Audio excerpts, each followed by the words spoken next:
Match day number 1. Let's preview it against Atlanta United. This is back again at TQL. 4:45 start on a Saturday, Apple TV, or check it out on Fox. We're back at home again to start the season. I love to see that. I think, maybe the MLB should take notes of what MLS is doing and have Cincinnati start at home all the time. I love that. We unfortunately last beat Atlanta, though, Sam, back in 2024. Last season was not great for us. We tied them at home, and then we lost to them on the road. That was on Memorial Day, if you remember. That was awful. I hated that match. That was the Nick Hagelin broken rib match and punctured lung. But maybe Nick gets some, do you think he gets some revenge in this match, Sam? I don't know. We'll see. But for how bad Atlanta was last year, I was just a little surprised. Like we didn't take care of business against them. I think we'll kind of come out a little bit stronger. They have their new/old manager, Tata Martino, is back for his second stint at Atlanta. He actually won MLS Cup with them in 2018. So we'll see what this kind of new look Atlanta looks like. We joked about it all last year, but it was like, oh, Atlanta is going to be so good. And they brought in Latte Loth and Miguel Almiron, and then they were horrible. They almost had, wooden spoon season. But interesting to see, their offseason. And everyone thought there was going to be some buyouts and some moves in their roster. They have a lot of the same players minus a few people, Sam. Yeah, a couple of people just notable, additions, subtractions. Tomás Jacob, a promising center back, was their biggest purchase this offseason, 21 years old for $4.3 million. So you'll see him probably in the starting lineup there. And then a big subtraction here, which a guy who FC Cincinnati had, we had been calling for possibly, once again, inter-squad or interleague trading, Brooks Lennon. Right back, still a free agent, I believe. I think, is he being picked up by Atlanta again? I saw somewhere that he might. I don't know. Okay. I don't know. I just, the recent transfer market says he's still a free agent, right? Okay. So I'm going based off of my reliable source. And then the other subtraction that you saw in the goalkeeper room in Brad Guzan, he retired from goalkeeping.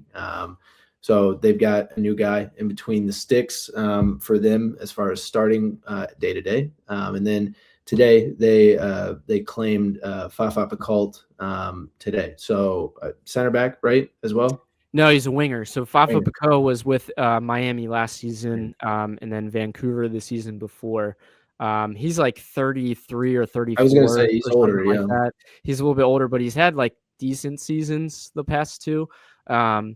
I think the biggest addition for them, Sam, is just that they got Tata Martino back. Like the dude's been successful, anywhere he's been. Yeah. So he doesn't change a lot of the roster, or not a lot of the roster has changed, I should say. But I think maybe his system might bode well, for the people that they have. Not against FC Cincinnati, though, to start the season. I don't think they're going to have it together. They actually have a few injuries. If we go and look at it, I think Moranchuk was day-to-day as we've kind of looked at it. They're kind of winger number 10. And Latte Loth has a knock, but he did play about 4 days ago as well. So they'll have a pretty solid squad to start. It's just, again, can they kind of put it together? That was the big question mark even last season. But we struggled against them last season. So let's hope that this year we can start out on a good foot. Lineup-wise, I think we can universally agree here. Our starting lineup for SC Cincinnati MLS season got to be Roman Celentano in the sticks. We got Ender. Sam's rolling out Nick Hagelin here with Miles Robinson, Hadebe, Ramirez, Obi, Bucha, Evander, Denkey, and then I believe you had put in Barlow. And I'm going to kind of say it's either going to be Barlow or Jabbari probably for one of the matches, and then subsequently the other is going to take the other. So if you want to go maybe Barlow on Wednesday, then Jabbari on Saturday, or vice versa. Yeah, obviously, like if the other one scores a brace, though, I think you got to go with the hot hand. But true. But yeah, for the most part, obviously, it's kind of a toss-up in that regard. If you're expecting FC Cincinnati to come out with the same formation, in which all signs point towards Pat Noonan not changing anything, right. So. We'll see. With Nick Hagelin in the back line, I think you see him over a guy like Flores. Miazga's not healthy yet, which some news on him from Laurel we didn't touch on. Like probably not going to be in the lineup for probably the next 3 to a month, I'd guess. Well, he's back fully training with the first team. Now the question is he game fit and game ready? Exactly. So to Sam's point, yeah, it's probably pushing about a month then. Yeah. So you won't see him in the back line. So I think Hagelin starting MLS Matchday 1 against Atlanta is probably the better shout. Getting revenge against Atlanta, by the way. That, and you want to see the Cincinnati kid in the Cincinnati kit in TQL Stadium, right? So once again, I think from a marketing perspective all the time. So having him on the pitch as a starter is always something fans want to see. When's the last time Nick Hagelin started a match the first game of the season? Like 3 years ago. I think you're right. The past 2 seasons, he's been dealing with these injuries. So if you wanted to come up with a trivia question of the week, why didn't you just say? I thought of it right now, actually. I remember Nick doing an interview and was like, "Man, I'm happy just to step foot on." Yeah, I'm happy just to be on the field at the beginning of the season. Yeah. So I think he's happy just to be healthy and available. So I think Hagelin gets his revenge against Atlanta. He's going to come out strong. Giving an elbow, a header goal? Giving an elbow? I don't know about an elbow. Nick's not that dirty. Maybe somebody else on the team throws an elbow. Yeah. A little revenge from before, but Obi, hey, Obi, take this guy out. Obi's first MLS game back starting, just full cleats into it. Who was it? Was it? Do you remember who it was? Was it Latte Loth or? I think it was. Somebody threw a bow at him. Yeah, I think it was Latte Loth because it was a big deal for us because it was like, hey, your $20 million hands just put Nick Hagelin in the hospital. Yeah, that wasn't cool. I don't like thinking about that moment. But prediction wise, Sam, what are you thinking for this first match at home? I'm thinking 2-0. And here's my reasoning behind it. I think if let's say Atlanta scores first, right? I think this could become a chaotic and dangerous game. But ultimately, if Cincinnati scores first, which is all signs point to them having a better quality starting lineup and squad, I think this is a more controlled win for FC Cincinnati. Maybe we get an extra goal late. So structure, over, the lack thereof, if you will. That's interesting. I think 2-0 would be awesome. I would love, a clean sheet to start the season.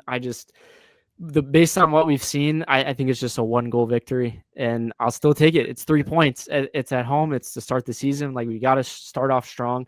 And having back-to-back match day, like a Wednesday, Saturday, getting positive results in 6 points out of the week would be huge for us. So grit it out by any way you can. If I had to put a goal score on it, I'm going to go with Denkey again. He scores 1-0 victory last year against Red Bulls at home. I feel like Denkey is going to start out strong this season based on what we've seen. So I'm going to lock it in, 1-0 victory for me. Yeah, good shout there. I mean, we're getting clean sheets, right? Maybe. Do you think any shouts for a sword pull? Ooh, first match of the season. Yeah, I think we had that. Any new traditions for TQL on game day, you think? Or I think we're probably going to roll out a lot of the same. Yeah, I mean, it's the beginning of the season, so I wouldn't expect too much from FC Cincinnati as far as newness, right? Usually you get that more towards the summer when fans are more interactive and don't want to be want to be outside more, right, in the summer. Might be a nice day, though, on Saturday. We'll see. or it could be snowing. I know. It's the Midwest. It changes every day, right? But yeah, I think sword pull. Can I put one out if you want to think? Yeah, go ahead. Give me some time. Rose Lavelle is training in Cincinnati. I saw a post. She's in Cincinnati now. She's training over in Milford.